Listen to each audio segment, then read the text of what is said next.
The village of Harrowgate was, in the year of our Lord 1826, a place of silent suffering. It was not a place of open grief, not with the wailing and tearing of hair you might see in a grand city, but rather a place where sorrow had steeped into the very soil, a quiet poison in the roots of every tree, and the mortar of every stone cottage. Its name, some said, was a corruption of Harrowgate, as if it were a passage to a different, more terrible field. The sun, when it did break through the perpetual gloom of the Yorkshire moors, seemed to shine with a pale, indifferent light, as if afraid to fully illuminate the slow decay that had taken root there. It began, as all such tales do, with a change. Not a sudden dramatic upheaval, but a gradual insidious shift in the very nature of things. For generations, Harrowgate had been a place of doer, hard-working folk, their lives a rhythm of planting and harvest, of birth and death, punctuated by the simple joys of a shared pint at the tavern or the solemnity of Sunday service. But a new quiet had settled over the village, a stillness that was not peace, but absence. It was the quiet of an empty house, of a heart that has ceased to beat. The first to feel it were the mothers. A mother knows her child's true laughter, the full-throated, uninhibited joy that erupts from a place of unburdened innocence. The mothers of Harrowgate began to notice that this laughter had grown thin, like a worn-out garment. Their children, once boisterous and prone to the usual childhood mischief, had become compliant. Too compliant. They would sit for hours, unmoving, staring at the flicker of a hearth fire or the play of shadows on the wall. Their eyes, once bright with curiosity, had taken on a peculiar vacant quality, a hollowness that chilled a parent to the very marrow. Old man Silas, the village sexton, was the first to speak of it aloud. Though he spoke in riddles and to no one in particular, his voice a low grumble as he tended to the graves. "They're not all there," he would mutter, his gnarled hands scraping at the soil. "The little ones. A piece of 'em is gone."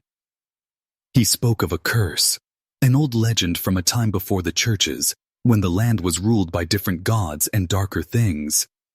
He claimed the stones themselves had a memory, a hunger, and that they had begun to call to the children, to draw out their souls one by one, leaving behind only the shells. The villagers dismissed him as a madman, an old fool whose mind had been addled by a lifetime spent among the dead. Yet, they could not shake the chill of his words. The change was most pronounced in the youngest of the village's children, those under the age of 10. The schoolmaster, a stern man named Mr. Finch, who prided himself on his ability to instill discipline, found himself at a loss. The usual punishments, the ruler across the knuckles, the corner for a full hour, had no effect. The children seemed not to feel them. He would scold a child for some transgression, and the child would simply stare back with those empty, knowing eyes, a ghost of a smile playing on their lips. It was not defiance, but something far more unsettling, a complete and utter detachment from the world and its consequences. They stopped playing. The fields where they once chased a leather ball or rolled hoops were now deserted. The only sound was the wind, whistling through the empty spaces. The children were no longer children but miniature adults, moving with a ponderous, careful grace. They spoke in short, precise sentences, their voices devoid of the usual sing-song cadence of youth. They asked unsettling questions, questions about the permanence of things, about the nature of a soul, about what happens when a body is left empty. Mrs. Albright, the vicar's wife, a woman of piety and practicality, attempted to reason with her own son Thomas. Thomas, a boy of 8, had always been her pride and joy, a bright and cheerful child. Now, he sat for hours on the cold stone of the churchyard, tracing patterns in the dust with his finger. "What is it, my love?" she had asked him, her voice trembling with a fear she could not name. Thomas did not look up. "I'm drawing the way out," he said in a voice that was not his own. "The hollow path." She took him by the hand and led him back to the warmth of their home. But as she did, she felt a profound cold emanating from his small hand, a cold that seeped into her very bones. The child's skin felt unnaturally smooth, and beneath it, she could have sworn, she felt no living heat, no pulse. It was as though she were holding the hand of a doll. The vicar, a man of faith and reason, tried to calm the growing panic in his flock. He preached of God's unwavering love, of the devil's cunning tricks, and of the need for prayer. But even he, in the quiet of his study, felt the chill. He had seen the children. He had seen the way they looked at him, not with the reverence of a child for a man of God, but with a strange analytical curiosity, as if he were an insect pinned to a board. He saw the hollowness in their eyes and the silent, unblinking challenge that lay behind it. He saw the truth, or at least a glimmer of its terrible shape. It was not a fever. It was not a sickness of the body. It was a sickness of the soul, and it was spreading through Harrowgate with the silent, terrible inevitability of a creeping shadow. The village was a tinderbox, and the children were the match. The townsfolk were caught between the crushing weight of their own unspoken fears and the maddening reality of what was happening before their very eyes. They began to avoid one another, to keep their children indoors, to lock their doors and windows against a threat they could not see or name. They whispered of the old ways, of ancient pagan things, of the curse of the whispering stone, as that lay at the heart of the village. The whispers, like the poison in the soil, had finally reached the surface. And so, the quiet suffering of Harrowgate continued. A slow, agonizing descent into a horror that was all the more terrifying for its lack of sound. It was the horror of an empty room, of a silent nursery, of a child's laughter that had been replaced by a chilling, unnatural stillness. The children were there, but they were not. They were the Hollow Children of Harrowgate, and they were waiting. The arrival of a new face in a small insular village is always a noteworthy event, but in Harrowgate, it was a profound shock. The village had long been a place where bloodlines ran as deep and tangled as the roots of the ancient oaks on the moor, and outsiders were viewed with a mixture of suspicion and pity. The new teacher, Miss Elara Finch, was not only an outsider, but also the niece of the stern, old schoolmaster, Mr. Finch.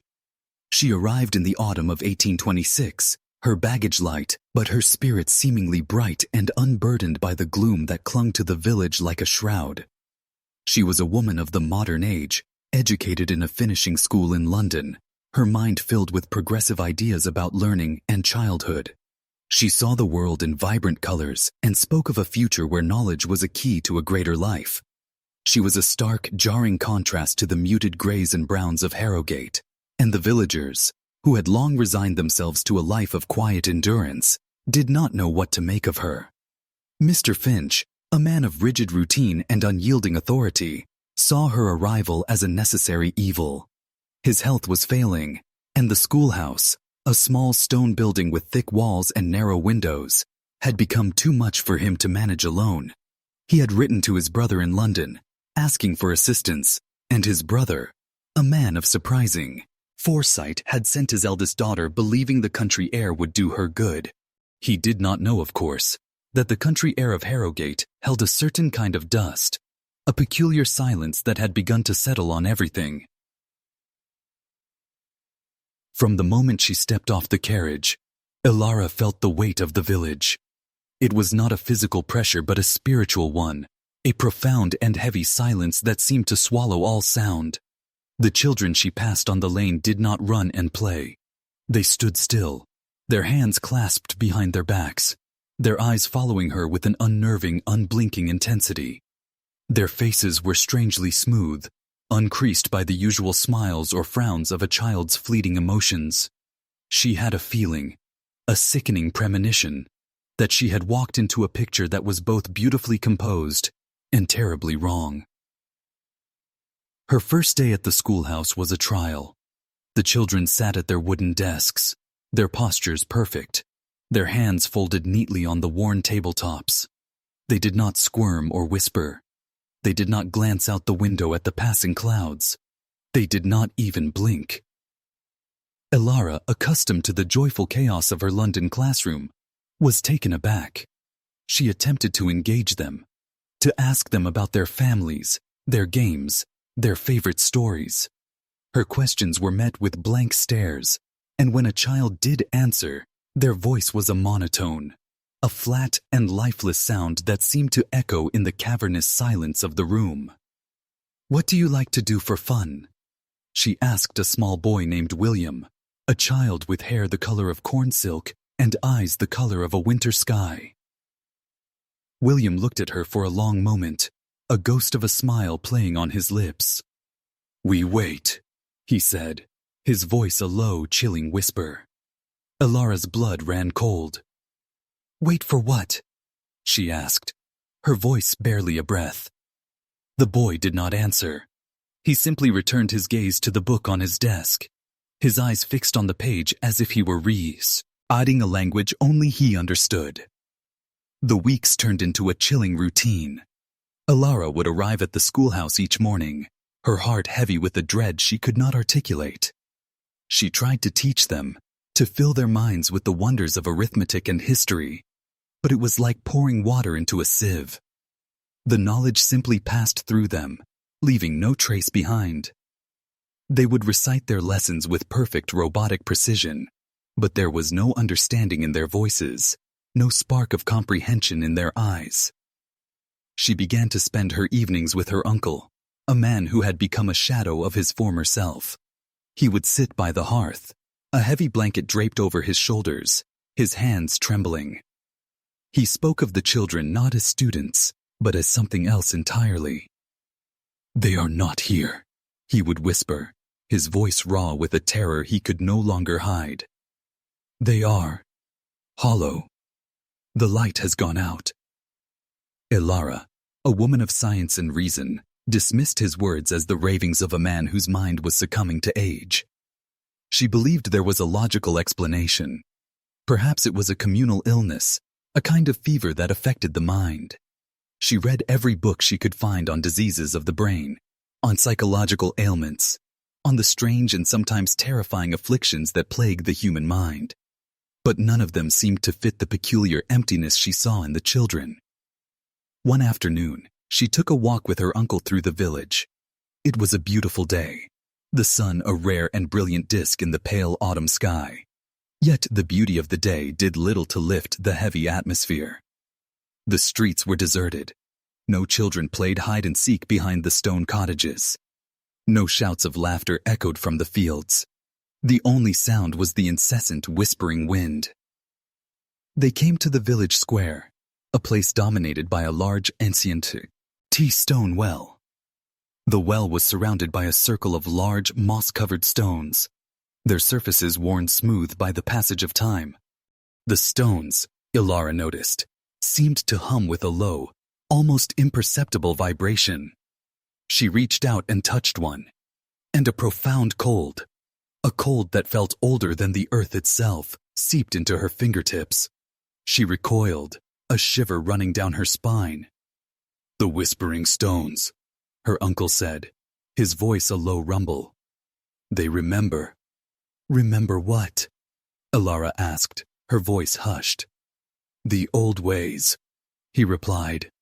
"Before the church, before God's light touched this land, this was a place of sacrifice, a place of payment." Elara scoffed. "Uncle, that's just old folklore." Her uncle turned to her, his eyes filled with a desperate, heartbreaking sorrow. "Is it?" he whispered. "Then tell me, Elara, why do the children stand here for hours, staring into the well? Why do they whisper to the stones, 'Tell me what you see when you look into their eyes. Tell me why they have stopped being children?'" He spoke of the children's strange new rituals. They would gather in the square at dusk, their small figures silhouetted against the dying light. They would not speak to each other, but would move in a slow, deliberate dance, their hands outstretched as if reaching for something unseen. They would sing a song, not of their own making, but a low, tuneless drone that seemed to mirror the sound of the wind. Elara, a woman of reason and science, felt her certainties begin to crumble. She looked at her uncle, at the fear etched on his face, and for the first time, she truly saw it. This was not the fear of a man whose mind was failing. This was the fear of a man who had seen something truly monstrous, something that defied all reason. The village was not just sick, it was cursed. And the children, the beautiful Hollow Children, were its victims. She was no longer a teacher. She was a witness. The Reverend Alistair Graves was a man whose faith had been forged not in the fire of grand miracles but in the slow, persistent grind of everyday life. He had spent his decades in the service of God, tending to the small, mundane sorrows of his flock, baptizing newborns, marrying young couples, and comforting the grieving. His sermons were not fire and brimstone, but quiet, reasoned appeals to hope and endurance. He believed that God's work was done in the small, unseen moments of kindness and fellowship. Yet for the first time in his long tenure in Harrowgate, he found his faith buckling under the weight of a horror that had no name and no place in his understanding of the world.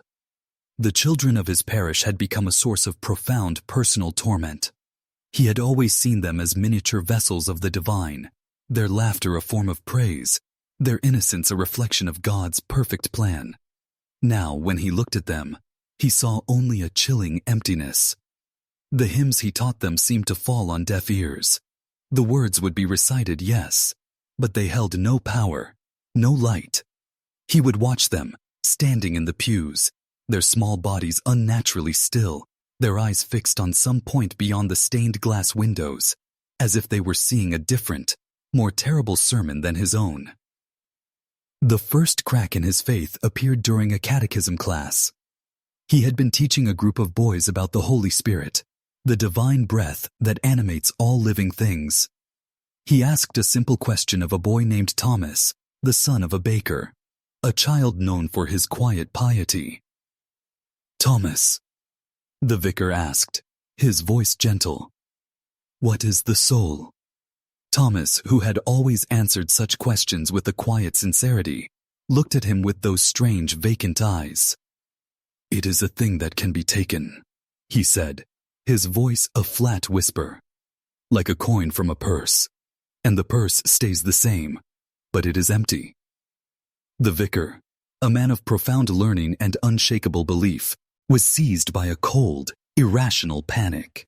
He tried to reason with the boy, to explain that the soul was an eternal, ineffable part of God's creation, that it could not be stolen or taken.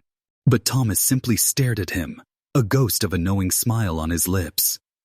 "It is cold now, Reverend," he whispered, a sound that seemed to come from far away, "and it no longer feels the light."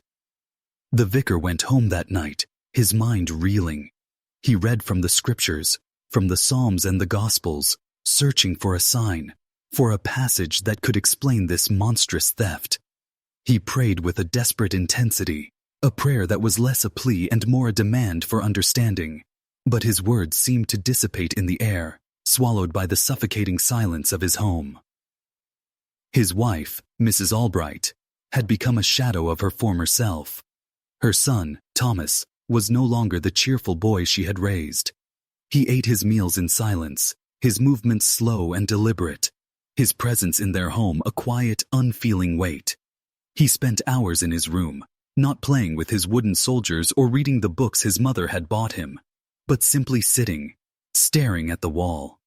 When she would ask him what he was doing, he would say, "I am watching it fall away." One evening, Mrs. Albright, her face pale with exhaustion and fear, came to her husband. "Alistair," she said, her voice a fragile whisper, "I am afraid. He is not my son. He is a copy. The warmth is gone." The vicar held her, his own heart a cold, heavy stone in his chest. "We must have faith," he said, his voice a lie. He spoke more to himself than to her. "God will not abandon us." But God, it seemed, was silent. The vicar, a man of reason, decided that he must confront this darkness on his own terms. He would visit each child's home, speak to their parents, and attempt to find a common thread, a logical explanation for this collective malady. He went to the baker's home, to the blacksmith's, to the crofter's cottage on the edge of the moor. The stories were the same, a grim litany of lost innocence. The children had stopped speaking, had stopped laughing, had stopped feeling. They were polite and obedient, but they were no longer themselves. He noticed a recurring detail in their stories. The children, almost without exception, had been drawn to the whispering stones in the village square. They would stand there for hours, their small hands touching the cold, ancient surfaces, their eyes closed as if in silent communion. The vicar had dismissed the stories of Old Man Silas as the ramblings of a madman, but now, a terrifying possibility began to take root in his mind. He went to the church, to the sacred texts, to the dusty tomes of local history and folklore. He discovered that the stones were older than the church, older than any recorded history of the village. They were a Neolithic circle, a place of pagan ritual and ceremony, a place where, according to the old legends, the living and the dead were said to have a conversation. The legends spoke of a spirit of the land, a malevolent presence that demanded a tribute, a payment in light. The vicar's blood ran cold. The words of the children, their strange, unsettling phrases, began to make a terrible kind of sense. I am watching it fall away. A thing that can be taken. The hollow path. He went to the stones himself, on a moonless night, the wind a low, mournful sigh across the moors. He knelt, his hands trembling, and touched the cold, moss-covered surface. He did not feel the comforting presence of a God he had served his entire life. He felt a profound, chilling cold that radiated from the heart of the stone, a cold that spoke not of death, but of an unholy, voracious emptiness. He felt a whisper in his mind, a voice that was not a voice, but a thought, ancient and terrible. They are ours now. The debt is paid.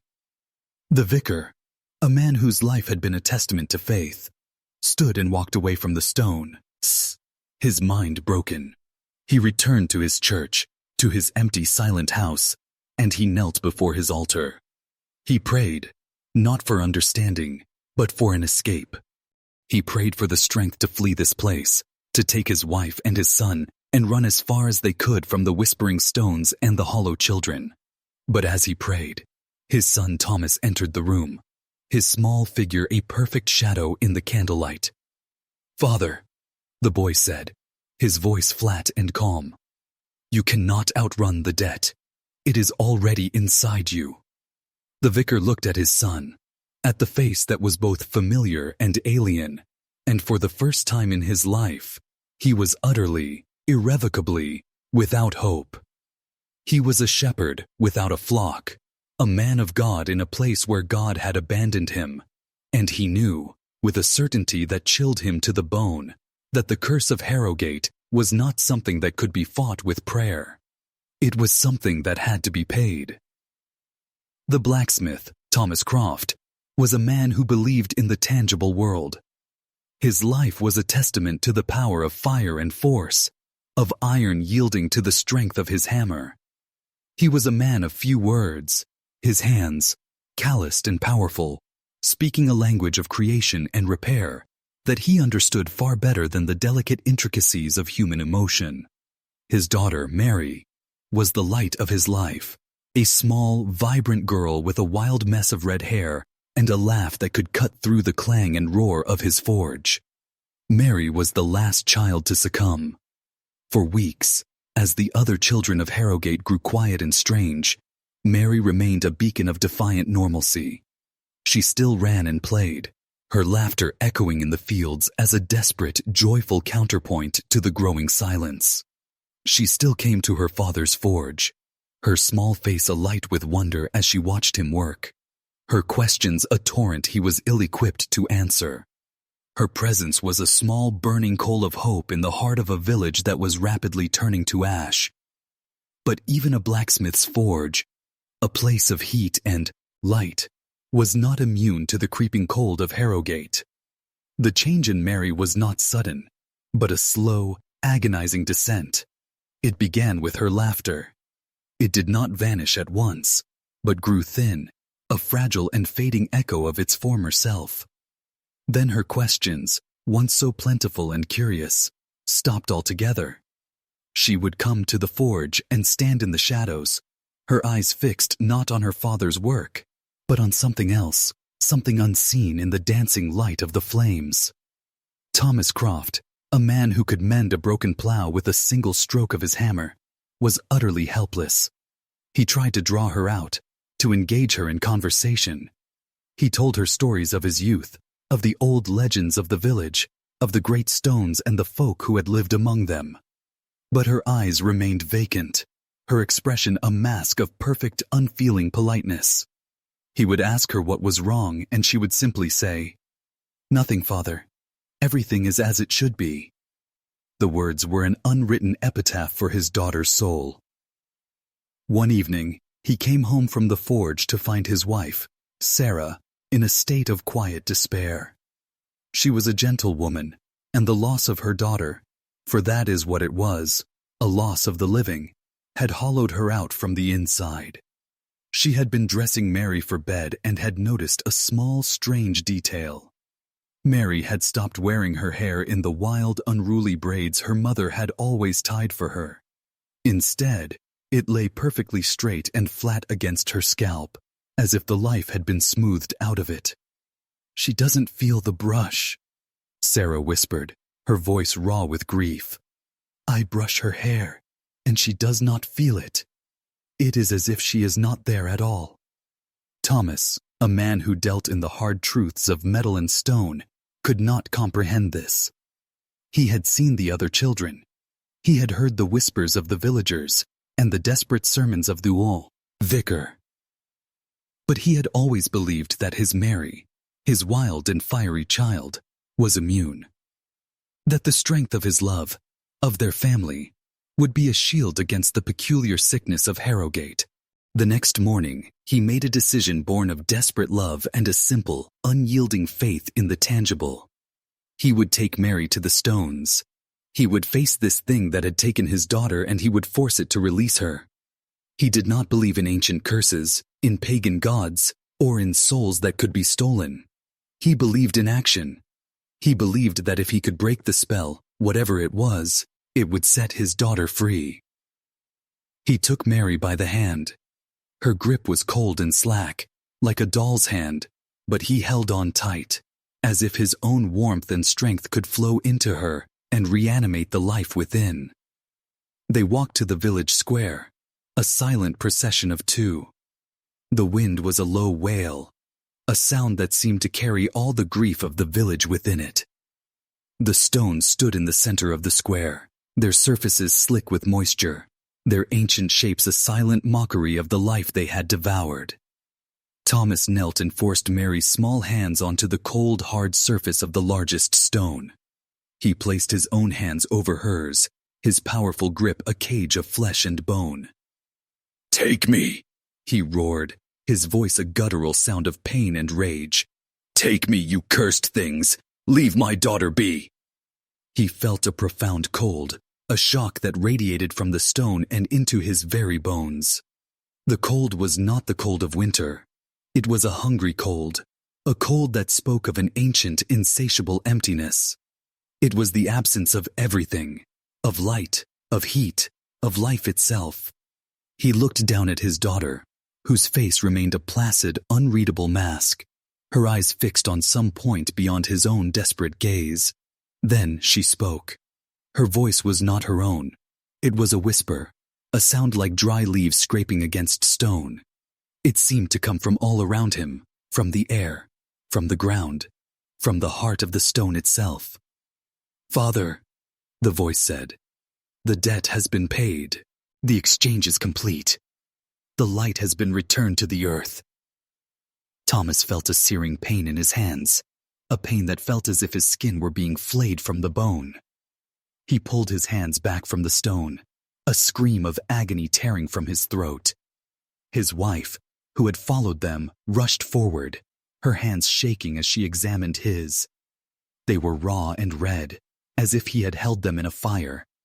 Mary, his daughter, his beautiful, wild Mary, turned and began to walk away from them, her movements slow and deliberate, her small figure a silent, unfeeling shadow in the moonlight. She did not look back.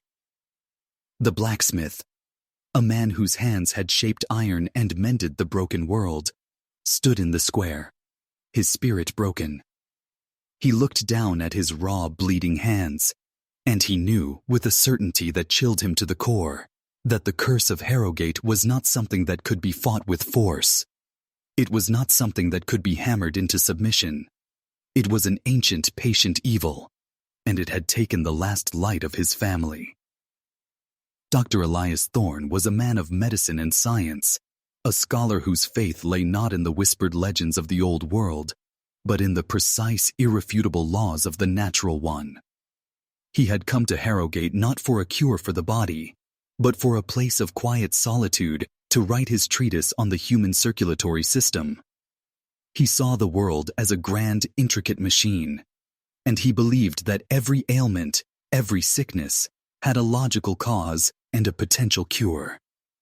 The peculiar malaise of Harrowgate's children, which the villagers spoke of with hushed, superstitious tones, was to him simply a new and fascinating puzzle to be solved. He had observed them from the beginning, the children's unnerving stillness, their detached politeness, the peculiar lightless quality of their eyes. He had dismissed the villagers' fears as a form of mass hysteria, a collective delusion born of poverty and a lack of proper education. He was certain that he would find a scientific cause, a rare fever, a mineral poisoning from the local water, or perhaps a psychological condition brought on by the isolated, dreary life of the moors. He began his investigation with a methodical, unwavering precision. He took notes in his leather-bound journal, his precise, spidery handwriting filling the pages with observations and theories. He spoke to the families, listened to their grief-stricken accounts of their children's changes, and noted the consistent details: the loss of emotion, the lack of hunger, the unnatural calm. He was particularly fascinated by the children's strange fascination with the ancient stone circle in the village square. He decided that a physical examination was necessary. With the grudging permission of their terrified parents, he began to examine the children one by one. He took their temperatures, listened to their heartbeats, and tested their reflexes. He found nothing. Their bodies were healthy, their pulses strong, their skin warm and supple. They were, by all medical accounts, perfectly alive. And yet, when he pressed a pin into a child's skin, there was no cry, no flinch, no flicker of pain in their eyes. There was nothing. It was as if he were examining a beautifully crafted automaton, a vessel with no living soul inside. The doctor found himself haunted by a single terrifying question that no scientific theory could answer. Where was the feeling? Where was the spark of life that animated the flesh? He decided to focus on the children's strange communication. They spoke in short, factual sentences, but their words were often unsettling. He wrote down every phrase, every chilling whisper. The light has gone. The debt is paid. The hollow path. He tried to find a pattern, a logical connection to a known psychological disorder. He found none. The children's words were not a symptom of a fever-addled brain or a mind poisoned by a physical toxin. They were the cold, deliberate words of someone who had simply moved on.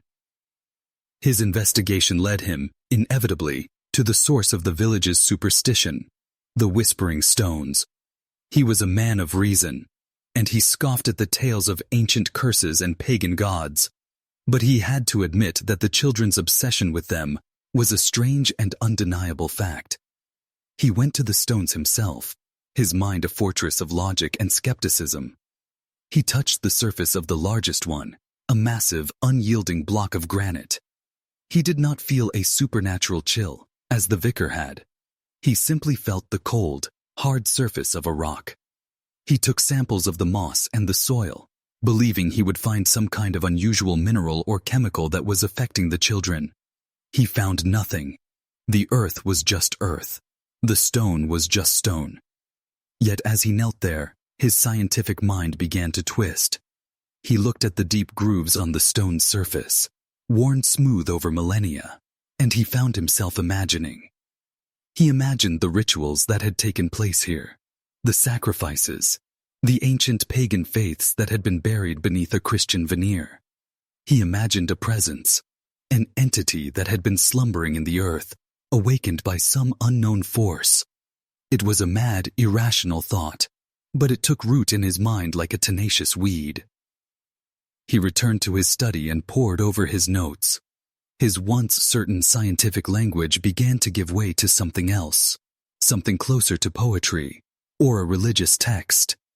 He wrote of the absence of light, of an unholy transference of energy, of the complete cessation of the human soul. He looked at the cold clinical data he had collected, the normal heart rates, the healthy bodies, and he felt a profound, chilling despair. His notes, which were meant to be a record of a scientific discovery, were becoming a chronicle of his own unraveling. He was a man who believed in the tangible, and this horror was intangible. It was not a physical ailment that could be cured with a potion or a procedure. It was a sickness of the soul, a profound and terrible emptiness that left the body intact, but rendered the person inside gone. His final entry in his notebook, scrawled in a hand that was no longer so precise, was a single shattering question. What do you do when the body is perfect, but the person is not there? He had no answer. He had come to Harrowgate to find a logical explanation for an unexplainable horror, and in doing so, he had lost the one thing he had always held on to, his faith in reason. The children were not sick. They were simply gone, and he was left with nothing but his own empty notebooks and the terrible knowledge that some horrors have no cure. Old Man Silas, the village sexton, was a creature of the earth. His life had been spent in the company of the dead, his hands and mind steeped in the soil where they lay. The villagers considered him a hermit, a madman whose solitude had left him strange, but Silas knew better. The dead, he would say to himself, are far better company than the living. They are honest. They no longer pretend. They no longer hide the truth. He had been the first to notice the change, a truth that had been whispered to him not by the living, but by the earth itself. He had been digging a new grave for an old farmer, a man who had lived a hard but full life, when he felt it. A profound, unnatural cold that radiated not from the winter ground, but from something beneath it. The cold was not a lack of heat, but an absence of all things good and living. It was the cold of a deep, unfeeling hunger. He had ignored it then, dismissed it as a feverish fancy. But the feeling had returned, and with it, the whispers. The whispers came to him in the silence of the churchyard, carried on the wind that swept down from the moors. They spoke of a debt, an ancient compact made long before the church, long before the first Christian had ever set foot on this soil. They spoke of the stones, the great silent sentinels that had stood in the center of the village for millennia. The stones, Silas knew, were a gateway, a place where the living could speak to the earth itself. And the earth, he had come to understand, was a hungry God.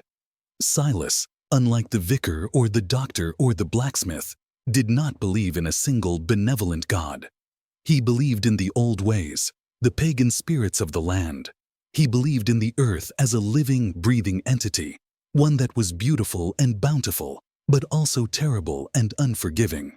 He saw the children's condition not as a sickness or a curse, but as a transaction, a payment. He began to watch the children, his gaunt face a roadmap of age and sorrow. He saw them go to the stones, not in a chaotic swarm of childhood play, but in a slow, deliberate procession. They would stand there for hours, their small hands tracing the ancient patterns on the stone, their eyes closed in a silent communion. They were not playing. They were paying. The children were offering up their light, the very essence of their souls, as a tribute to the hungry God beneath the earth. He saw the faces of the children, and he saw the slow, terrifying shift. The light, the spark of life that animates a person, was fading. The eyes that once held a world of wonder and curiosity were becoming empty, blank windows to a soul that was no longer there. He saw the parents, a terrified, confused flock, trying to reason with an evil that had no reason, trying to cure a sickness that was not a sickness at all, but a spiritual, physical, and psychological theft.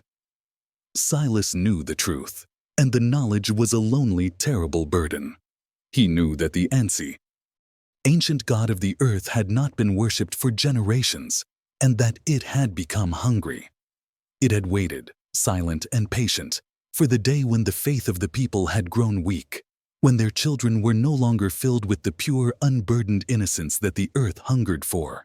The children, a new and plentiful harvest, were being offered up as a sacrifice. He went to the vicar, a man whose faith was a fragile, trembling thing. He spoke of the old gods, of the ancient debt, of the need to pay tribute in a different, more terrible way to save the children. But the vicar, a man of God, recoiled in horror. He saw Silas's words not as a terrible truth, but as a demonic temptation. He spoke of prayer and faith, of the need to resist the devil. Silas knew it was futile. The vicar's God had no power here. Not anymore. He went to the doctor, a man who believed in the logical and the scientific. Silas spoke of the energy of the soul, of the light that could be transferred, of the emptiness that was left behind. The doctor, a man whose mind was a fortress of reason, saw Silas as a lunatic, a man whose mind had been broken by a lifetime of digging graves. He dismissed his words as the ravings of a superstitious fool. He went to the blacksmith, a man of brute force and simple faith. He spoke of the need to destroy the stones, to break the ancient pact that bound the children to the earth. But the blacksmith, a man of logic and reason, saw the stones as just that, stones. He could not comprehend that a rock could be a vessel for an ancient evil. He simply saw a madman speaking of a terrible, unspeakable crime. Silas was alone with his knowledge, a prophet of a terrible truth that no one wanted to hear. He had seen the future, and it was dark and empty. The children were gone. They were not sick. They were not lost. They were gone, and their hollow shells, their empty vessels, were a silent, terrifying testament to the price of a forgotten debt. The whispers of the stones had become a deafening roar in his mind, and he knew that the final payment, a payment of fire and ash, was not far off. The grief of the Harrowgate mothers was a silent, corrosive thing. It was not the loud, public sorrow of a funeral, but a quiet, internal rot that festered in the heart of every home. A mother knows her child, not just in the way she knows their face or the sound of their voice, but in the deep, unspoken connection of a shared soul. The mothers of Harrowgate were staring into the faces of their children and seeing a stranger, a perfect replica of the person they loved, but with the light gone out. Sarah Croft, the blacksmith's wife, had been a woman of cheerful industry. Her life a rhythm of baking bread and mending clothes, of raising her daughter with fierce, protective love. Now, her hands were idle. She would sit for hours by the hearth, her gaze fixed on the empty space where her daughter once played. Mary would be there, a perfect porcelain doll sitting in her chair, her eyes fixed on some distant, unseen point. She was a ghost in her own home, and her presence was a constant, agonizing reminder of what had been lost. Sarah would try to speak to her, to hold her, to find a flicker of the child she had known, but it was like trying to hug a shadow. There was no warmth, no response, no flicker of recognition. The women of the village, once a tightly knit community that shared gossip and solace, now avoided one another. To speak of the children was to confirm a terror that was too vast to be contained in words. They would see each other in the lane, their eyes meeting in a silent, shared agony. Their homes, once places of warmth and life, had become tombs. The sounds of childhood, the thud of a ball, the shriek of a game of hide and seek, the sound of a mother's lullaby, had been replaced by an oppressive, unfeeling silence. Ilara Finch, the new schoolteacher, found herself drawn into the center of this quiet despair. The mothers, desperate and without hope, began to come to her, not for answers, but for a simple, human connection.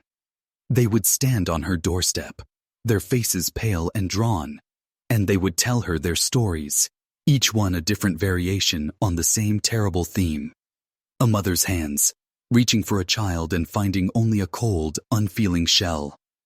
A mother's voice, whispering a story, and finding a child who no longer knew the meaning of a laugh or a tear. The women, driven to the edge of madness, began to turn on each other, a terrified flock seeking a scapegoat. They spoke of the baker's wife, whose child had been the first to change. They spoke of the miller, whose family lived too close to the stones. They spoke of the new teacher, whose modern city ways had perhaps offended some ancient spirit of the land. Ilara, with her city-born logic, listened to their wild accusations and their whispered fears. She tried to offer comfort, to speak of scientific possibility, but her words were hollow even to her own ears.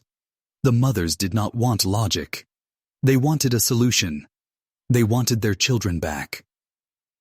The vicar's wife, Mrs. Albright, had become a quiet advocate for Ilara. She saw in the young teacher a strength that had long since left her own husband, a spark of the life that was missing from her home. She went to Ilara one evening, her face a mask of exhausted determination. "They are lost," she said, her voice a raw whisper. "The mothers, they are looking for someone to blame. They cannot bear the emptiness in their homes, so they will find a new devil to chase." She spoke of the village lore, of the whispering stones, of the ancient rituals of sacrifice that the Chaurus Urch had long since buried. She spoke of the children gathering at the stones at twilight, their hands outstretched as if in offering. "It is a payment, Miss Finch," Mrs. Albright said, her eyes filled with a terrifying certainty. "The old ones say that the land is owed a debt of life. And the children, they are the payment." Ilara, who had dismissed the stories as folklore, felt a chilling tremor of recognition. She had seen the children at the stones. She had felt the cold, ancient hum of the granite beneath her fingertips. The mothers were not mad. They were right. The children were not sick. They were gone, and their bodies were simply the vessels in which the payment was being made. The mothers, their grief hardening into a desperate resolve, began to talk of a new kind of action. They would not wait for God or for science. They would go to the stones, to the source of their terror, and they would demand their children back. They would not offer a prayer, but a war cry. They would fight for their children's souls, even if it meant fighting a spirit that was older than the hills. They would gather in the square, at twilight, and they would light a fire that would either cleanse the land or consume them all. The village was a tinderbox, and the mothers, with their quiet grief and their hardening resolve, were the last, desperate spark of hope. The children were silent, and the mothers, in their silence, were planning a terrifying, desperate act. The long, slow-burning horror of Harrowgate was about to ignite. The Reverend Alistair Graves, a man who had always found solace in the quiet rituals of his faith, now found his sanctuary to be a place of profound torment. The church, once a haven of peace, was now a hollow echo chamber for his own despair. His prayers felt thin and powerless, like smoke dissipating into a vast, uncaring sky. He would look at the cross and see not a symbol of salvation, but a mark of his own failure. He had failed his flock, his family, and, most agonizingly, his God. His wife, Mrs. Albright, had become a stranger to him, her face a mask of resolute grief. She no longer sought comfort in his arms or his prayers. Instead, she spent her days with the other women of the village, their collective despair a low humming current of energy that he could feel even from within the confines of his study. He saw the cold, determined light in her eyes and knew that she had moved beyond prayer. She was a mother now, not a vicar's wife, and her faith was no longer in God's will, but in her own fierce, broken heart. The vicar's son, Thomas, was a constant, living monument to his torment. The boy moved through the house with a silent, unnatural grace. He no longer spoke of God or of faith. He spoke of the stones, of the debt, and of the coming darkness. He would sit in the vicar's study, his eyes fixed on the flickering candlelight, and he would say things that felt less like a child's words and more like an ancient, chilling truth. "The light must be given," he would whisper. "The earth hungers, and it will not be denied." The vicar, desperate for a way to break the curse, began to read not from his holy texts, but from the dusty tomes of ancient local history. He found records of a time before the church, a time when the villagers had paid tribute to a pagan earth god. The records spoke of a tithing of light, a regular sacrifice of the brightest, most innocent of the village's children. The ceremony, he read, was performed at the stone circle, a place the villagers believed was a gate to the spirit world. He saw the names of families, ancient names long since vanished from Harrowgate, and he felt a cold dread settle in his bones. The legend was not a legend. It was a history. The curse was not new. It was a cycle, a terrible repeating pattern that had been broken for generations, and now it was returning. Meanwhile, Alara Finch, the young schoolteacher, had been pursuing her own desperate investigation. She had listened to the mothers, to their stories of quiet horror and their desperate plans. She had seen the children at the stones, and she had felt the ancient, unholy cold that radiated from the granite. She knew, with a certainty that transcended logic, that the vicar was right. This was not a sickness. It was a spiritual corruption, an ancient evil that had been dormant and was now awakening. She began to spend her evenings at the village archives, a small, damp room in the back of the town hall, poring over old parish records and forgotten journals. She found a journal kept by the last vicar before the current line, a man who had arrived in Harrowgate in the 17th century. His entries at first were filled with a hopeful, pious tone, but they grew progressively darker. He spoke of a great darkness that had befallen the village, of a quiet despair that had taken the children. His final entry, scrawled in a frantic hand, spoke of a ritual, a holy rite of cleansing that he had performed at the stone circle. He had buried an iron cross, a symbol of Christian purity, at the center of the circle, believing it would banish the pagan evil forever. The curse, he believed, had been broken, and the children were returned to their parents. Alara felt a sudden, profound rush of understanding. The curse hadn't been broken. It had simply been dormant. The iron cross had not banished the evil. It had merely trapped it, a cage of faith holding a beast of hunger. But now, generations later, with the faith of the people weakening, with the children's laughter fading, the cage had begun to rust. The curse was seeping out, a poison into the village, hungry for what it was owed. The children were the first to feel it, their innocent, unburdened souls the perfect conduit for the ancient, hungry God. She went to the vicar, her heart pounding with a mixture of terror and hope. She held out the old journal, her finger trembling as she pointed to the last entry. He read it, his eyes widening in a mixture of horror and grim recognition. "It was never gone," he whispered, his voice raw with despair. "It was only sleeping, and we have been its keepers all this time." Alara, however, saw not despair, but a terrible, desperate solution. If the Iron Cross had trapped the evil, then its removal, or its destruction, would either release it completely, or perhaps provide an opportunity to fight it on its own terms. She told the vicar of the mother's plan, of their intention to light a fire and confront the darkness.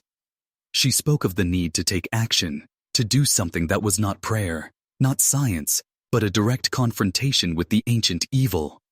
The vicar, a man of God, was a man of peace, but he looked at the face of the young teacher, at the fierce, determined light in her eyes, and he knew that she was right. They had tried everything else. They had prayed. They had reasoned. They had begged. All that was left was to fight. He would not let his faith be an excuse for inaction. He would go with the mothers to the stones, and he would fight for the souls of his children, even if it meant risking his own. The village was on the brink, the long, slow-burning horror of Harrowgate about to ignite into a single terrible night. The mothers, the vicar, the teacher, they were all converging on the same point. A desperate, broken army ready to face an enemy they could not comprehend. The night air in Harrowgate was heavy and still, a tangible weight of anticipation and dread. A thick, unsettling fog had rolled in from the moors, clinging to the ancient stone cottages and muting the sounds of the village. The moon, a pale, anemic sliver in the sky, cast no light, and the world was cloaked in a profound and utter darkness. The mothers of the village, their grief hardened into a terrible resolve, began to gather in the square. They moved like ghosts in the gloom, their faces grim and unreadable. They carried with them not lanterns or prayer books, but torches, their flames sputtering and hissing against the damp air. The torches were the first light that Harrowgate had seen in weeks, a fierce and defiant response to the encroaching darkness. They were a flickering testament to a love that had been pushed to its absolute breaking point. Sarah Croft, the blacksmith's wife, walked at the head of the procession, her face a pale, determined mask. She carried a great, thick bundle of kindling and oil-soaked rags. Her husband Thomas followed close behind her, his own hands, so recently burned, clenched into fists of powerless rage. He had not spoken a word since his encounter with his daughter at the stones, his grief a silent, crushing weight that had rendered him mute. The vicar, a man whose faith had been shattered and remade, emerged from the church, a small, worn shovel in his hands.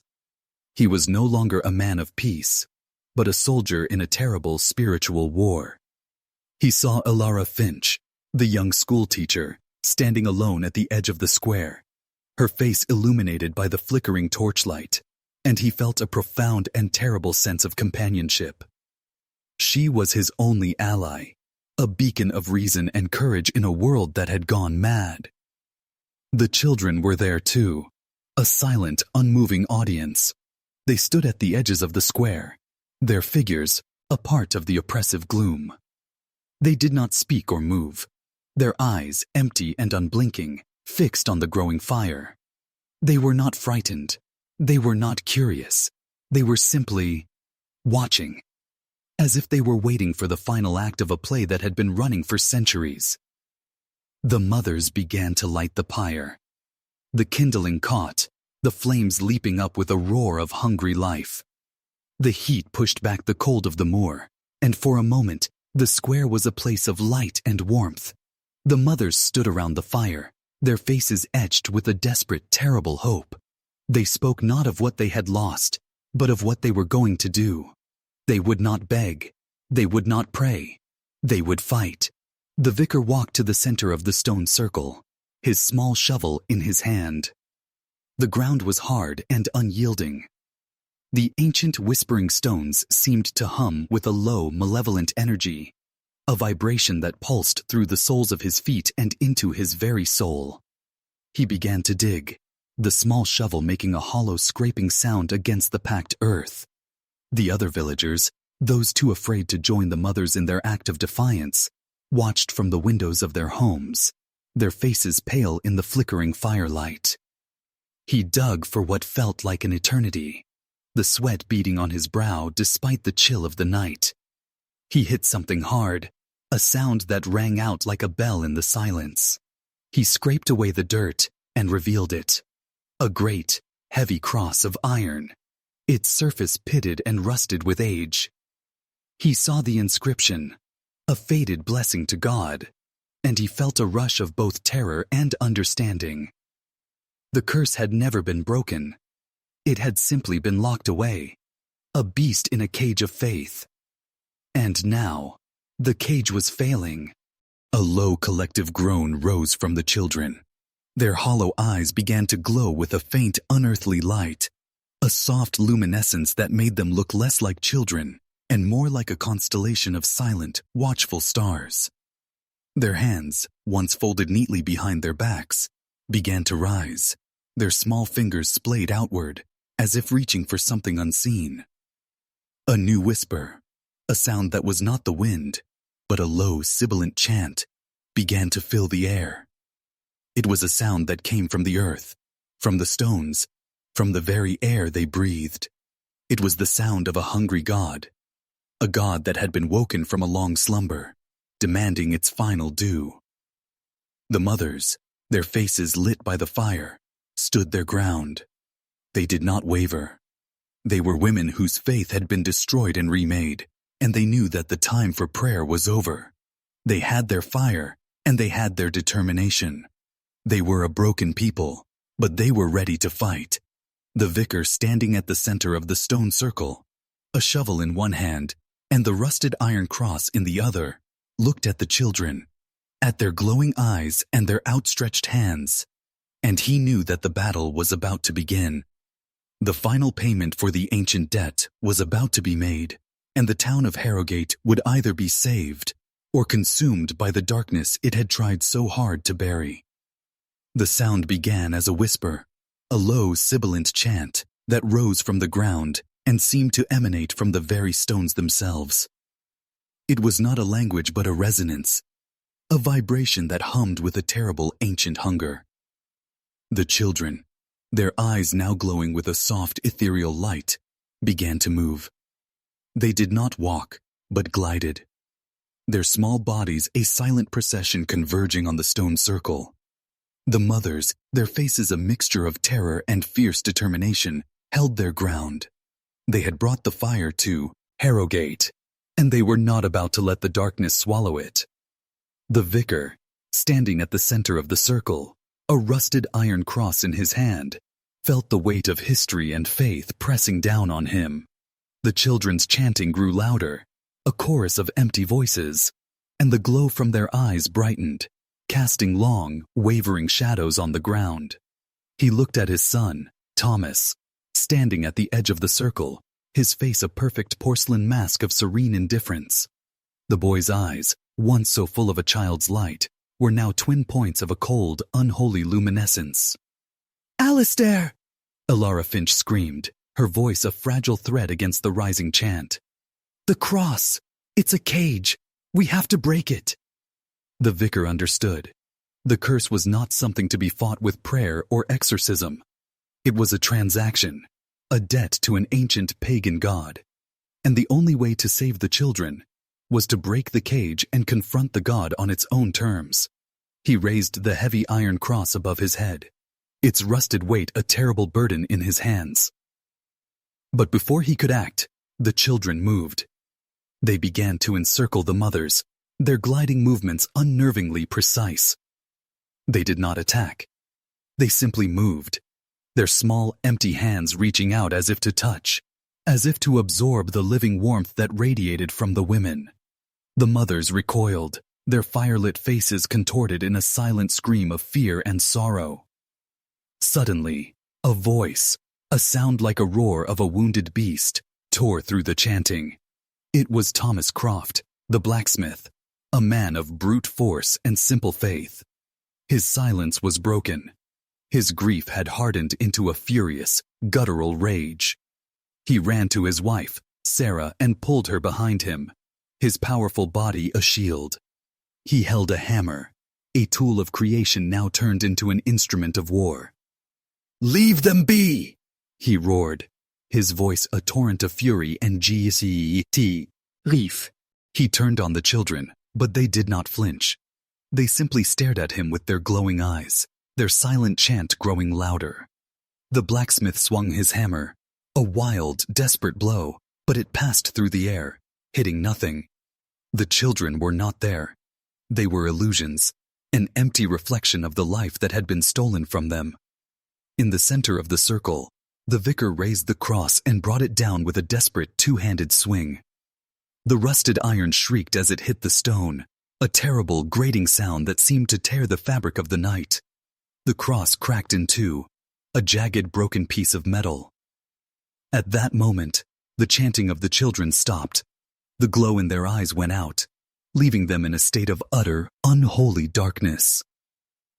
They stood still for a moment, their small bodies silhouetted against the firelight.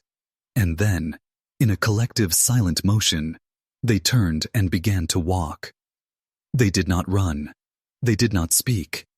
They simply walked, their small figures moving as one, their footsteps silent in the heavy fog. They walked towards the moor, towards the great, gaping blackness that stretched out beyond the village. The mothers screamed their names, a chorus of frantic, desperate pleas. But the children did not stop. They did not look back. The mothers, a heartbroken, terrified flock, began to run after them, their torches a trail of burning light in the darkness. Sarah Croft, her face a mask of profound sorrow, did not hesitate. She ran after her daughter, her husband's cries of grief and warning swallowed by the moor. The vicar, his hands trembling, watched his son Thomas vanish into the blackness. He tried to follow, but Alara Finch grabbed his arm, her grip a cage of desperate strength. "Alistair, stop! You cannot go after them! It's a trap!" she screamed. "The cross! It didn't free them. It opened the gate."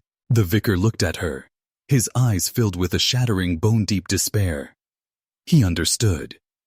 The cross was not a cage for the darkness. It was a lock on a door. And he, in his desperation, had broken it. The curse of Harrowgate was not something to be defeated.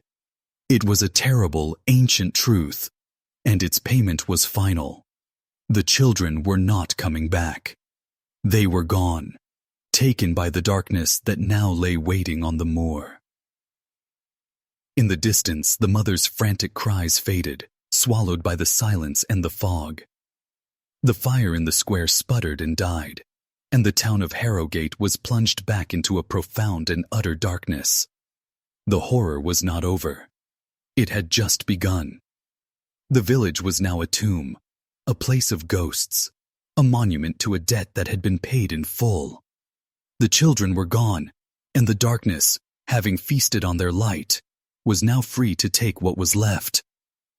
The morning after the burning night was not one of grieving, but of a stunned, disbelieving silence. The mothers, their faces tear-streaked, and their clothes torn by the thorns of the moor, returned to the village one by one, their hands empty, and their hearts a hollow echo chamber of sorrow. The children were gone. There was no trace of them, no small footprints in the damp earth, no discarded toy, no flicker of a lost child's light. It was as if they had never been. The vicar, a man whose faith was now a shattered ruin, sat in his church, the broken pieces of the iron cross lying on the altar like a terrible final testament to his failure. He had been so sure that he was fighting a beast, a malevolent spirit, but he had only been a fool who broke the lock on a gate. His wife, Mrs. Albright, did not speak to him. She moved through their home like a ghost, her face a mask of profound and utter loss. She did not cry. There were no tears left to be shed. The well of her sorrow had run dry. Thomas Croft, the blacksmith, returned to his forge, but the fire he lit was not one of creation, but of a cold, silent despair. He would pound the iron not with the rhythm of a man at work, but with the frantic, useless rage of a man who had lost everything. He would look at his hands, so recently burned by the stone, and he would see not his own flesh, but the cold, unfeeling hands of his daughter, the last thing he had ever touched. He became a hermit in his own home, a man who had chosen a life of fire and steel, and had found himself undone by a ghost. Alara Finch, the young schoolteacher, packed her bags and left Harrowgate. She did not say goodbye to her uncle, who now sat by the fire, a vacant, empty shell of a man. She did not look back as the carriage pulled away from the village. She carried with her not her books or her lessons, but a new, terrible knowledge. She had come to Harrowgate a woman of science and reason, and she left it with a profound, bone-deep understanding that some things could not be explained, that some evils were not of the body or the mind, but of the soul.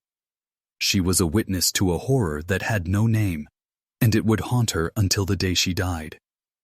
The villagers, a broken and scattered flock, found a way to survive, but they were no longer the same people. The laughter was gone from their lives, and the sorrow had seeped into the very foundations of their homes. They never spoke of the children.